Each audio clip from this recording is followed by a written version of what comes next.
Saudara, ada sebuah cerita yang saya baca. Di sebuah kota kecil, semua penduduknya saudara beragama Kristen.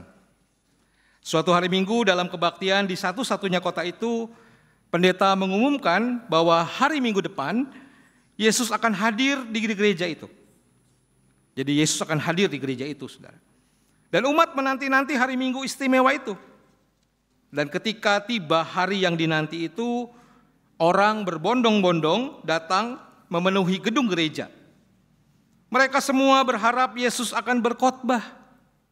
Tetapi saudara, Yesus hanya tersenyum. Dan ketika diperkenalkan, Yesus hanya berkata, "Selamat." Lalu setelah itu saudara, semua orang menawari Yesus untuk bermalam di rumah mereka. Tapi Yesus menolak dengan sopan dan memilih untuk bermalam di gereja. Oke, kata mereka. Memang sewajarnya begitu. Yesus istirahat di dalam rumah Allah. Lalu saudara, keesokan harinya seisi kota gempar karena Yesus menghilang. Dan ada satu hal yang mengejutkan, yaitu gedung gereja sudah dipenuhi dengan coretan aneka warna. Dan itu cuma satu kata, tetapi tertulis di mana-mana. Ada yang pakai huruf kecil, ada yang pakai huruf besar, bahkan ada yang pakai huruf sangat besar. Tertulis saudara di dinding, di pintu gereja, di jendela, di bangku, di altar, di mimbar, bahkan di atas Alkitab, saudara. Kemanapun saudara orang memandang, semua orang akan membaca kata itu. Kira-kira kata apa itu, saudara ya? Boleh dimunculkan tayangannya. Selanjutnya. Kata itu adalah saudara kata waspada. Ya. Kata waspada ini saudara ada di mana-mana. Di meja, di mimbar, di semua, pokoknya saudara kalau memandang sekeliling ini semuanya ada kata waspada. Sangat menjengkelkan. Kalau kita coret-coret waspada di sini sangat mengganggu pasti saudara. Mengacaukan, tapi sekaligus menakutkan. Apa yang dimaksud dengan waspada ini? Apa yang perlu diwaspadai? Dan itu tidak disebutkan, hanya dituliskan waspada.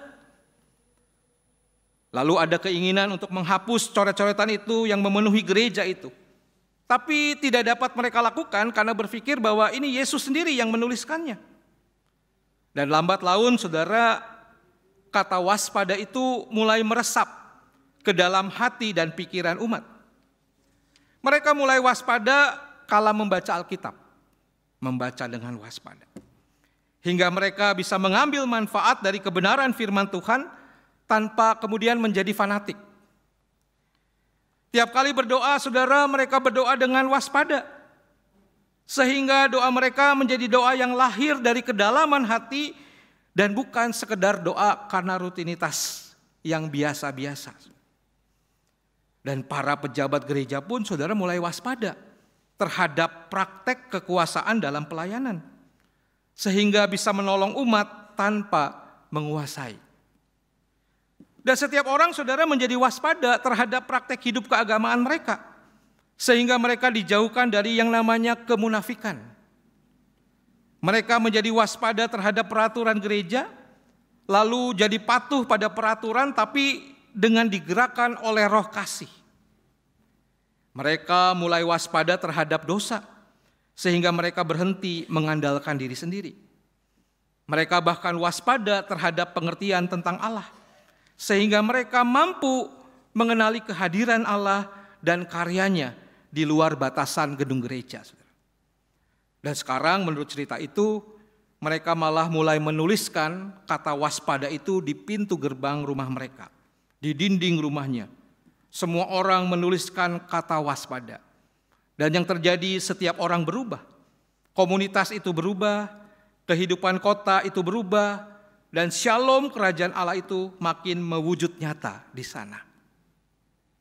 Itu ceritanya saudara yang saya baca.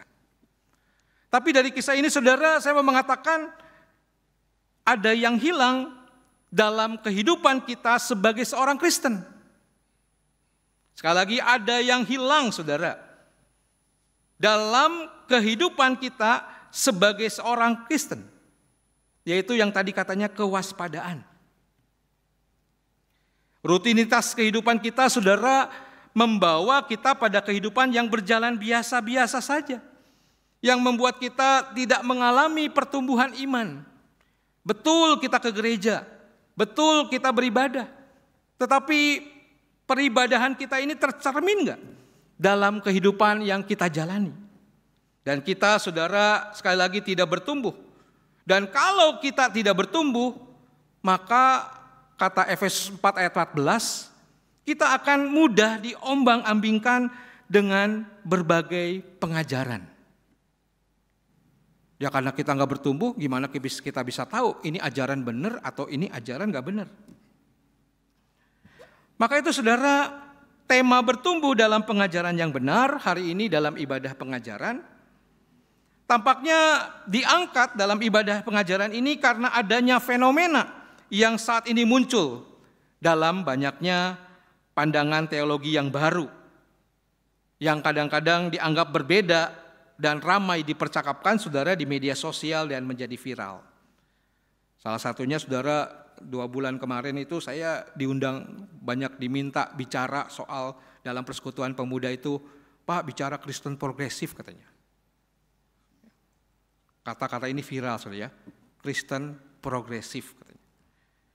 Nah, saudara, pertama-tama tampaknya kalau kita bicara mengenai ajaran yang muncul saat ini, maka saya mengutip apa yang Pak Yowas katakan, tidak perlu cermas, saudara, dengan adanya kemajemukan pandangan teologi.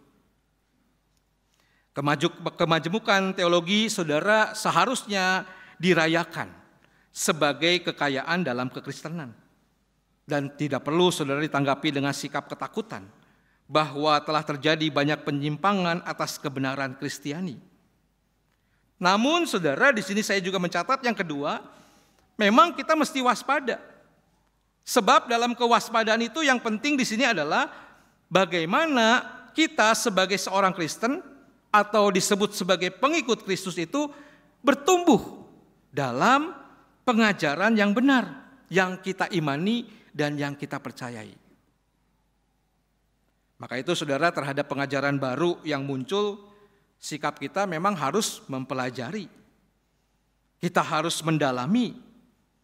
Bahkan kalau perlu juga kita mengkritisi, tapi dengan bijak. Dan itu prosesnya harus dengan memohon hikmat dari Tuhan. Kita meminta karunia Roh Kudus untuk dapat memahaminya dan menanggapinya dengan baik, dengan bijak, saudara. Misalnya, saudara, ya, yang ramai dibicarakan ini adalah tentang apakah ada keselamatan bagi orang yang beragama lain. Lalu terhadap hal ini, saudara, memang GKI punya pandangan yang sama, senada, yang tergabung dalam Dewan Gereja-Gereja Dunia, di mana mereka merumuskan di dalam pemikirannya, di dalam kajiannya, mereka mengatakan 3 hal ini, saudara, ya. Yang pertama, kita tidak dapat menunjuk jalan keselamatan selain Yesus Kristus. Tapi yang kedua, pada saat bersamaan kita tidak dapat juga membatasi kuasa penyelamatan Allah. Lalu yang ketiga, saudara, terdapat ketegangan di sini dari penegasan ini yang diakui oleh gereja, kami akui tidak dapat diselesaikan. Nah, dari situ, saudara, biasanya GKI kemudian mengkaji dan memahami. Ya. Yang pertama, saudara, kita meyakini keselamatan hanya berlangsung dari Allah melalui Kristus dalam kuasa Roh Kudus. Itu yang pertama. Tapi yang kedua juga kita menyadari bahwa Allah memiliki kehendak universal untuk menyelamatkan dan membarui seluruh ciptaan yang dikerjakannya melalui Kristus dalam kuasa Roh Kudus. Yohanes 3 ayat 16 mengatakan, karena begitu besar kasih Allah akan dunia ini, untuk universal. Tetapi kita juga tahu ya ada yang partikular, bahwa keselamatan itu hanya berlangsung dari Allah melalui Kristus dalam kuasa Roh Kudus. Dan yang ketiga, saudara, konfesi juga, pengakuan iman kita tidak memberi petunjuk eksplisit mengenai nasib orang yang tidak percaya pada Kristus. Dan tentunya ini, saudara, memberi ruang yang terbuka luas bagi para teolognya untuk bergumul. Maka itu saudara, ketika kita menyadari bahwa keselamatan hanya berlangsung dari Allah melalui Kristus dalam kuasa Roh Kudus, dan kita menyadari bahwa Allah memiliki juga kehendak universal untuk menyelamatkan, membarui seluruh ciptaan, dan kita sebagai gereja GKI, maka kita terus menjaga saudara ketegangan antara dimensi universal dan partikular dari keselamatan. Bagaimana menjaganya? Dengan menjaga komitmen iman pada Kristus yang pertama, dan juga kita terbuka pada agama lain, sekaligus menjadi dialog yang kemudian misional dan misi yang dialogis. Sebab kalau kita langsung menutup itu saudara, maka kita akan menjadi punya stigma dan kita nggak bisa merangkul orang yang berbeda dengan kita.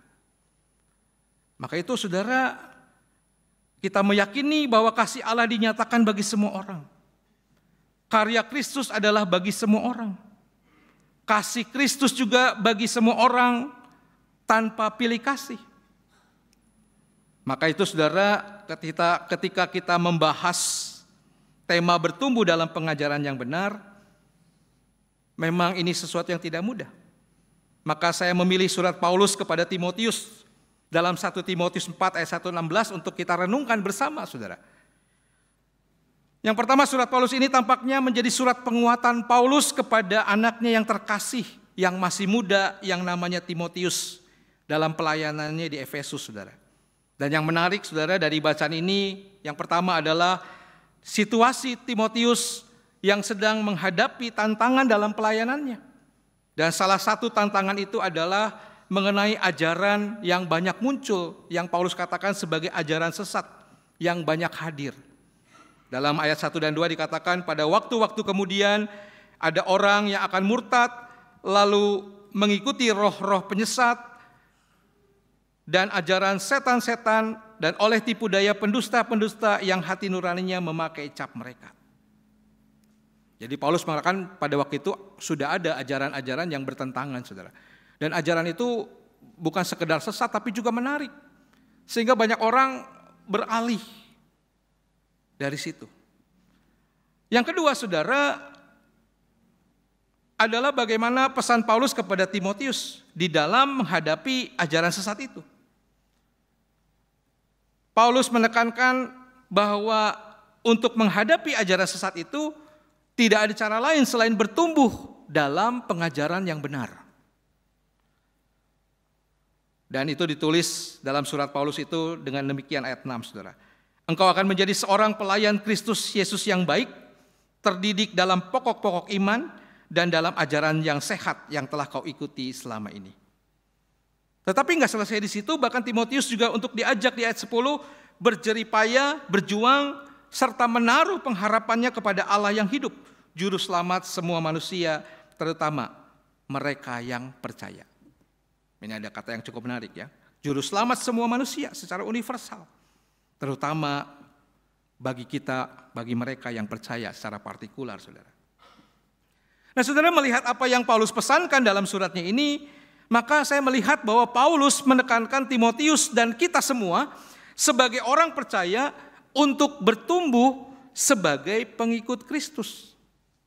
Itu kata kuncinya saudara, bertumbuh sebagai pengikut Kristus yang tadi Paulus katakan, supaya engkau menjadi pelayan Kristus yang baik, terdidik dalam pokok-pokok iman dan dalam ajaran sehat yang telah kau ikuti selama ini. Saudara dan saya diminta bertumbuh sebagai pengikut Kristus. Dan pertumbuhan iman itu sudah tercermin pada upaya setiap orang percaya atau pengikut Kristus yang mau bertumbuh, belajar, bertekun dalam mempelajari kebenaran firman Tuhan.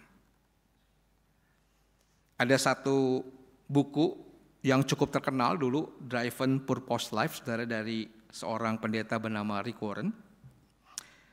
Dia mengatakan saudara, kalau bicara bertumbuh itu Allah mau kita bertumbuh. Menjadi serupa dengan Kristus.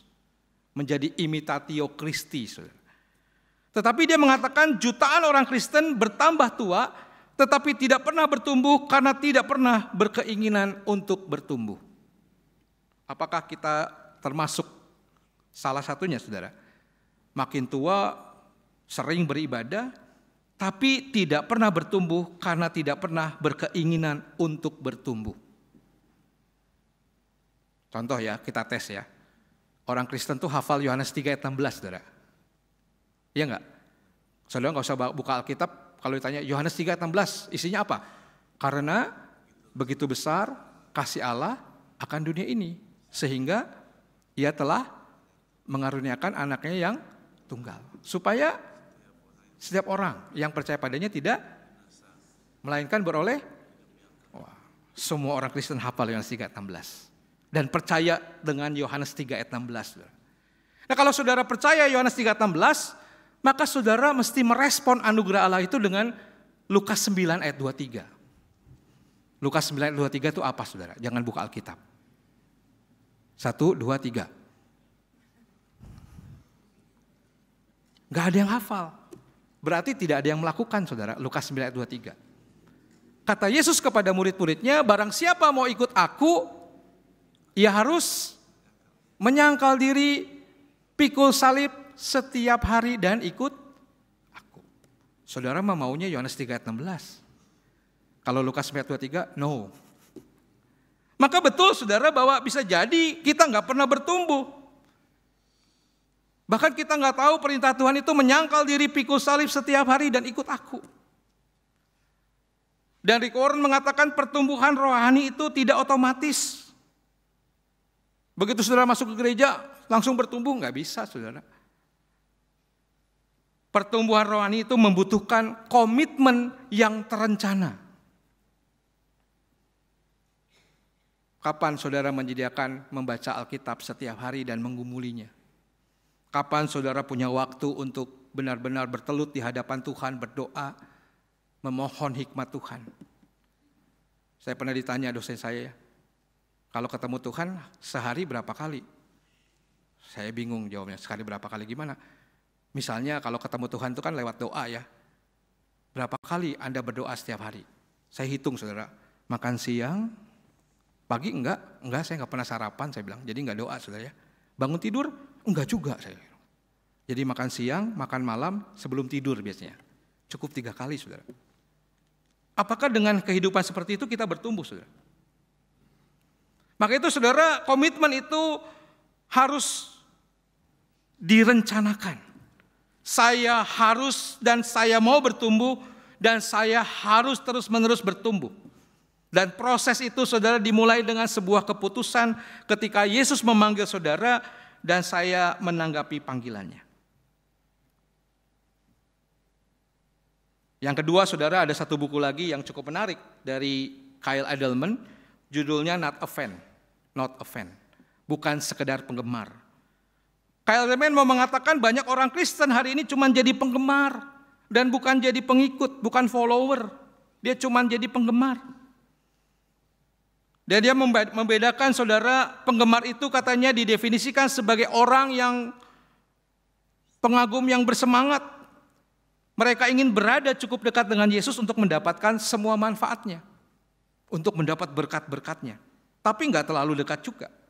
Sehingga mereka tidak harus mengorbankan apapun. Dan penggemar itu digambarkan bukan orang yang jauh dari Tuhan. Kadang-kadang digambarkan orang yang selalu datang ke gereja. Kalau doa juga bagus. Setiap minggu memberi persembahan. Tapi pertanyaan pentingnya adalah apakah ia punya keintiman dengan Tuhan? Menggumuli firman Tuhan, ingin selalu mengenal Tuhan lebih lagi. Kalau bergeser sedikit menjadi pengikut, Kelemen mengatakan pengikut adalah seorang yang punya komitmen untuk mengikut Tuhan, berjalan dengan Tuhan dengan sepenuh hati. Pengikut itu orang yang mengalami terjadinya perjumpaan dengan Tuhan, kemudian memutuskan merespon panggilannya dengan setia. Dia mempersembahkan dirinya, waktunya, tenaganya, bahkan materinya juga dia tahu dari Tuhan. Dia tata mana yang buat saya dan mana yang untuk memberkati orang lain. Yang lebih serem lagi saudara, dari Craig Groeschel, seorang pendeta yang nulis bukunya judulnya The Christian Atheist, saudara. Kristen Atheist. Selanjutnya ya. Kristen Atheist, pengikut orang yang percaya pada Yesus, orang yang tidak percaya pada Tuhan. Dan Craig Groeschel dalam bukunya mengatakan banyak orang Kristen saat ini adalah orang yang percaya pada Tuhan, tetapi hidupnya seakan-akan Tuhan tidak ada. Slide selanjutnya ya. Percaya pada Tuhan, tapi hidupnya seakan-akan Tuhan tidak ada. Kita itu kayak orang Kristen yang cuma seminggu sekali, 1,5 jam jadi Kristen, setelah keluar dari situ kita nggak jadi orang yang nggak punya kenal Tuhan. Bahkan dalam buku itu dikatakan, saya juga seorang pendeta Kristen ateis yang sedang dipulihkan. Saya mengkhotbahkan tentang kebenaran firman Tuhan, tapi turun dari mimbar dalam kehidupan keluarga dan kehidupan masyarakat, saya tidak menampilkan apa yang saya khotbahkan. Kita percaya pada Tuhan, kata Craig Groeschel. Tapi saudara, kita tidak begitu mengenal Dia. Kita percaya pada Tuhan, tapi kita malu akan masa lalu kita. Kita percaya pada Tuhan, tapi tidak dalam doa. Berpikir tidak adil, tidak mau mengampuni. Berpikir kita nggak bisa berubah, masih khawatir setiap saat, mengejar kebahagiaan berapapun harganya. Lebih percaya pada uang, tidak menceritakan iman kita, bahkan tidak gerejanya. Sehingga gerejanya tidak bertumbuh. Maka itu saudara nggak kaget ketika David Kinnaman meriset orang-orang di luar kekristenan tentang pandangan mereka tentang orang Kristen. Dalam bukunya Unchristian dia mengatakan ribuan orang di luar kekristenan mengatakan orang Kristen itu hipokrit, munafik. Bagaimana ia bisa menjelaskan apa yang ia imani kalau hidupnya saja tidak seperti apa yang ditampilkan dengan iman yang mereka imani itu. Maka itu saudara menghadapi ajaran-ajaran yang tidak benar, lalu berpegang teguh pada ajaran yang benar ini, prinsip pertama adalah bagaimana kita ini sudah bertumbuh atau belum. Kalau kita belum bertumbuh, maka dengan mudah kita akan diombang-ambingkan dengan berbagai pengajaran. Maka yang kedua tadi saudara, pesan Paulus kepada Timotius, menghadapi ajaran sesat itu nggak ada cara lain selain bertumbuh dalam pengajaran yang benar. Engkau harus, mungkin bahasanya itu menjadi seorang pelayan Kristus yang baik, terdidik dalam pokok iman, dalam ajaran yang sehat yang telah kau ikuti selama ini. Bahkan Timotius diajak untuk, Paulus mengatakan berjerih payah, berjuang, menaruh pengharapan kepada Allah yang hidup, juru selamat semua manusia, terutama kepada kita yang percaya pada Tuhan. Jadi salah satunya menghadapi ajaran yang tidak benar, kita sendiri mesti bertumbuh dulu saudara. Dan undangan bertumbuh dalam pengajaran yang benar itu tadi dibaca, yang pertama saya ambil beberapa bagian, bertekun dalam membaca kitab suci, dalam membangun, dalam mengajar. Sudahkah kita lakukan ini saudara? Bertekun dalam membaca kitab suci. Kalau nggak ngerti bisa ikut PA, di sini ada PA ya setiap Sabtu. Ada lagi program-program lain yang dibuat oleh gereja untuk menolong bagaimana saudara bertumbuh. Ada renungan yang dibuat para pendetanya. Ada khotbah minggu, ada khotbah pengajaran. Ini bagian dari bertekun dalam membaca kitab suci, membangun diri kita sendiri dan kemudian kita sendiri bisa mengajar. Yang kedua saudara, jangan lalai menggunakan karunia yang ada padamu. Artinya kita diminta untuk memberikan diri kita, melayani Tuhan, bertumbuh di dalam pelayanan itu. Sudahkah ini dilakukan? Yang ketiga saudara, kita diminta waspada. Perhatikanlah semuanya itu, hiduplah di dalamnya supaya kemajuanmu nyata kepada semua orang. Yang keempat saudara, awasi dirimu, awasi ajaranmu. Bertekunlah dalam semuanya itu, karena dengan demikian engkau akan menyelamatkan dirimu dan semua orang yang mendengar engkau.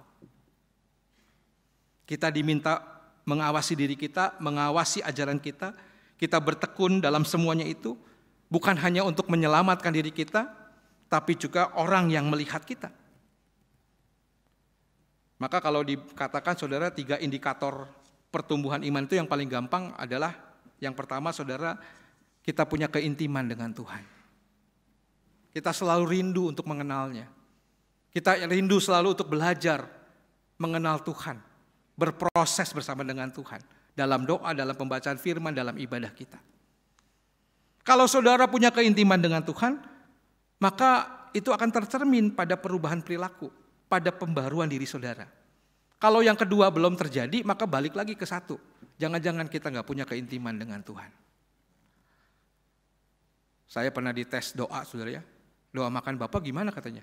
Waktu di STT Jakarta. Saya bilang, Tuhan terima kasih berkati makanan ini supaya menjadi kekuatan bagi tubuh kami. Terima kasih Tuhan, amin. Berapa detik, berapa lama Pak? 8 detik saya bilang. Itu doa dari kapan Pak? Dari SD. Sampai hari ini doa makannya berubah nggak? Enggak. Lalu saya diajar untuk berdoa dalam kesadaran.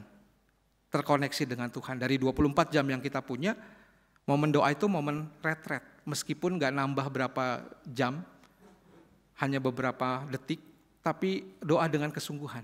Terkoneksi dengan Tuhan. Saya disuruh bernafas dulu 3 kali. Saya bingung ya, kenapa kok doa nafas dulu 3 kali? Kan udah nafas dari tadi.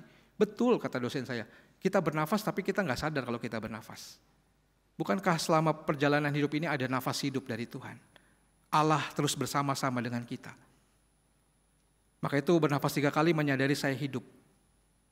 Dan saya mau ketemu dengan sang pemberi nafas hidup itu. Which is itu cuma doa makan, saudara. Maka doa makannya jadi beda. Enggak lagi seperti tadi. Tuhan berkati makan supaya menjadi kekuatan bagi tubuh kami. Terima kasih Tuhan, amin. Tuh, udah hafal, saudara. Doanya menjadi terima kasih Tuhan saya masih hidup. Terima kasih karena Engkau bersama saya dalam nafas hidup ini. Terima kasih untuk makanan di depan saya. Istri saya yang buat Tuhan. Berkati dia. Beri kesehatan terus buat dia. Saya mau menyambut makanan ini dan bersyukur karenanya. Terima kasih Tuhan. Amin. Ada momen gak nambah detiknya, tapi momen itu menjadi momen retret saya dengan Tuhan. Saya terlalu sibuk dan saya mau sebentar dengan Tuhan. Itu keintiman saudara dengan Tuhan. Membaca Alkitab bernafas dulu 3 kali, sadari saudara hidup. Dan saudara membaca firman yang akan memberi kehidupan kepada saudara. Begitu nyampe ruang ibadah, tarik nafas dulu 3 kali. Sadari saudara hidup dan saya mau berjumpa hari ini dengan Allah sang pemberi kehidupan. Yang berkatnya melimpah, yang membuat saya takjub, tergetar dan terpesona. Nah kalau saudara keintiman itu hadir, maka yang kedua itu hadir, perubahan perilaku pembaruan diri. Dan kalau yang kedua hadir, maka saudara pasti punya kesediaan berbagi. Bukan formalitas, tapi itu keluar dari hati saudara. Kalau yang ketiga belum muncul, cek nomor 2. Jangan-jangan nomor 1-nya belum. Jangan-jangan kita cuma jadi Kristen biasa atau yang lebih serem Kristen ateis, saudara ya. Percaya pada Tuhan tapi hidup seakan-akan Tuhan tidak ada. Maka itu saudara Timotius seorang muda dikatakan. Jangan seorang pun menganggap kau rendah karena kau muda. Dan Paulus saudara mengingatkan dalam 2 Timotius 1 ayat 5. Sebab aku teringat akan imanmu yang tulus ikhlas. Iman yang pertama-tama hidup dalam nenekmu Lois dan di dalam ibumu Yunike, dan aku yakin hidup juga di dalam dirimu. Maka ini yang menarik apa saudara? Supaya bertumbuh dalam pengajaran yang sehat. Yang pertama, kita sebagai orang yang sudah senior mestinya bertumbuh dulu. Sebagai orang tua kita bertumbuh. Dan ada tugas kita yang jauh-jauh, jangan dulu orang banyak. Tapi anak-anak kita di rumah saudara. Sudahkah mereka juga bertumbuh dalam pengajaran yang benar? Sudahkah kita punya waktu dengan mereka untuk bergumul bersama dengan mereka, saudara? Maka itu saudara, keluarga ini pendidik utama, pertama dan paling lama dalam kehidupan anak-anak. Dan keluarga adalah kurikulum pertama Allah. Dalam ulangan 6 ayat 4-9 dikatakan, apa yang kuajarkan tentang Allah yang Esa, Al-Kasihlah Tuhan Allahmu itu harus diajarkan berulang-ulang kepada anak-anakmu, kepada generasimu. Supaya mereka dapat pengajaran yang benar. Sebab orang Israel ternyata lupa hal itu, sehingga ketika dalam kitab Hakim-Hakim polanya begitu saudara, mereka melupakan Tuhan. Generasi berikutnya mereka ditaklukkan oleh bangsa lain, mereka berseru, Tuhan mengangkat seorang hakim, mereka dibebaskan, tapi lupa lagi mengajarkan kebenaran, sehingga dengan mudah mereka disesatkan dengan ajaran-ajaran yang berbeda. Maka itu sekali lagi saudara, keluarga adalah kurikulum pertama Allah. Permulaan segalanya itu meletakkan dasar. Maka itu pendidikan dalam keluarga ini menjadi penting. GKI hari ini punya tema Ecclesia Domestika. Ada 3 komunitas tempat anak-anak kita bertumbuh saudara ya. Yaitu rumah, pertama gereja, yang kedua dan sekolah. Kita sendiri biasanya mencarikan sekolah Kristen. Maka itu ulangan 6 ayat 49 ini menjadi penting saudara. Haruslah engkau mengajarkannya berulang-ulang. Maka prinsipnya dalam pendidikan Kristen itu apa saudara? Siapa sih gurunya? maka gurunya adalah parents, orang tua yang mengajarkan anak-anak mereka. Di mana? Di rumah. Apa yang diajarkan? Semua yang berhubungan dengan perintah Allah, firman Tuhan. Kapan itu? Waktu duduk, berjalan, berbaring, kapanpun, setiap saat. Caranya ngobrol. Pertanyaan, saudara punya waktu ngobrol nggak dengan anak-anak kita? Mereka sekarang diombang-ambingkan dengan berbagai pengajaran, bahkan banyak pengaruh-pengaruh yang luar biasa. Berapa bulan lalu tempat cuci tangan kami di rumah mengempet, saudara, nggak bisa, airnya nggak bisa ngalir. Setelah ditelusuri isinya tisu semua, saudara. Dan pelaku utamanya adalah anak kami yang kelas 2 SD. Dia mencuci tisu, saudara. Kenapa dicuci tisu, Dek? Dari TikTok katanya. Hai guys, aku baru beli tisu nih di supermarket ini. Mereknya ini ya. Ini kalau dicuci, wow, keluar emas katanya ya. Dicuci lagi keluar hadiah. Dia cuci tisu, saudara, yang ada di rumah sampai mengempet. Kenapa bisa begitu? Karena kami tidak memberikan pengajaran yang benar. Kalau tisu itu nggak bisa dicuci, itu cuma teknik video, media sosial. Tapi itu berpengaruh dalam kehidupan anak-anak kita, saudara. Maka itu, saudara, kalau kita bicara pendidikan di rumah, eklesia domestika, saudara, maka bagaimana rumah harus dibentuk untuk sesuatu yang istimewa. Bagaimana saudara harus punya ruang kudus kecil di rumah, yang di dalamnya ada prayer, ada worship, ada study, all study, baik yang akademik maupun spiritualitas. Dan pusat pelatihan dari seluruh pelatihan spiritualitas itu ada dalam keluarga. Dari satu orang ke orang lain, dari satu generasi ke generasi berikutnya. Kalau saudara tidak mengajarkan, saudara, maka jangan berharap anak-anak kita bertumbuh dalam pengajaran yang benar. Meskipun ini sudah diperjuangkan, itu tidak mudah, apalagi saudara kalau tidak memperjuangkan ini. Maka itu gereja tampaknya memang harus menolong saudara, komunitas persekutuan ini untuk dapat belajar terus tentang kebenaran firman Tuhan. Sehingga jemaat terus bertumbuh dalam pengajaran yang benar. Dan pertumbuhan jemaat dalam pengajaran benar sejatinya menjadi tameng penting di tengah ajaran-ajaran yang tidak sesuai atau yang tadi disebut sebagai dongeng-dongeng, tahyul dan sebagainya di zaman ini. Di zaman ini pengaruhnya itu dari media sosial, saudara, yang begitu luar biasa membombardir anak-anak. Anak-anak berjam-jam di media sosial, saudara. Di rumah tidak pernah belajar firman Tuhan. Maka itu, saudara, dengan berkembangnya media sosial akan ada banyak ajaran, hal-hal yang berpengaruh dalam kehidupan anak-anak kita. Maka tugas keluarga, tugas gereja bersama dengan sekolah, saudara, menjadi sangat penting supaya anak-anak kita bertumbuh dalam pengajaran yang benar. Terutama yang penting adalah balik lagi diri kita dulu sendiri yang memang harus bertumbuh sebagai pengikut Kristus. Kalau saudara tidak bertumbuh, gimana kita mau ngajarin orang lain? Sebab anak itu katanya belajar 10% dari mendengar, 50% dari melihat, 90-100% mereka belajar dari keteladanan kita, orang tuanya. Ini penutup saya buktikan, saudara ya. Tangan saudara begini semua. Ikuti saya begini. Bikin angka 0, saudara. Udah? Putar-putar, saudara. Lalu tempelin di dagu saudara. Dagu, saudara. Dagu di mana, saudara? Dagu di sini, saudara. Kenapa dagu saudara di sini? Karena lihat saya ya kan? Jadi kalau ngajarin dengar 10%. Tapi saudara menjadi kesini karena melihat saya dan melihat teladan saya yang salah. Maka kalau orang tua tidak bertumbuh, tapi mau ngajarin firman Tuhan kepada anak-anak, tapi dia sendiri nggak berdoa, suruh anak berdoa. Anak bisa berdoa? Enggak. Teladan itu muncul dari kita. Mari saudara, hari ini menjadi sangat luar biasa. Banyak pengajaran, banyak ajaran yang tidak sesuai. Gimana anak kita mau dibawa? Maka peran kita bertumbuh dulu, lalu kita mulai sekarang ini mempraktekkan pertumbuhan itu ke dalam diri, yang paling gampang keluarga dulu. Kiranya Tuhan menolong kita ya. Amin.